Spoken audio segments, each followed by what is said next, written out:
Ce plateau technique est là pour faire collaborer en fait, donc des entités industrielles et universitaires pour amener un peu plus de créativité ou pour aller plus rapidement vers des résultats industrialisables.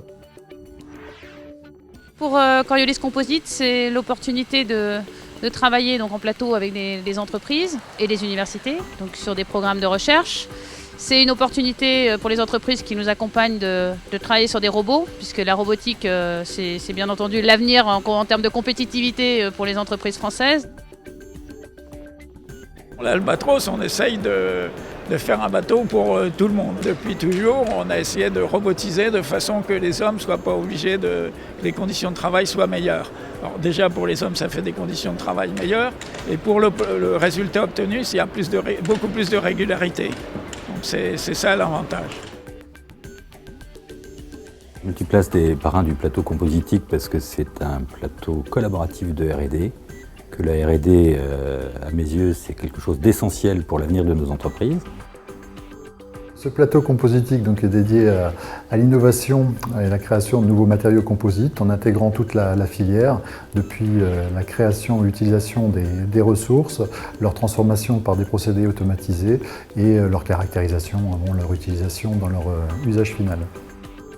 Mettre en œuvre un nouveau matériau, si on ne sait pas le qualifier, si on ne sait pas le tester, n'a aucun intérêt. Et avoir que des outils de test, si on n'a pas l'outil de mise en œuvre, n'a aucun intérêt non plus. Donc il faut vraiment une chaîne complète.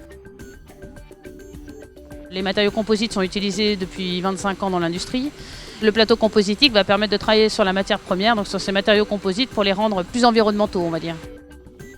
Les matériaux de base sont des fibres qui peuvent être des fibres végétales. Ce sont des applications en devenir qui ont des performances qui devront être encore améliorées. Et ce qu'on utilise en très haut de gamme, ce sont des fibres de carbone et en gamme intermédiaire, des fibres de verre. Les développements de produits à base de lin, d'amidon, résine à base d'amidon recyclable, etc., ce sont des produits d'avenir.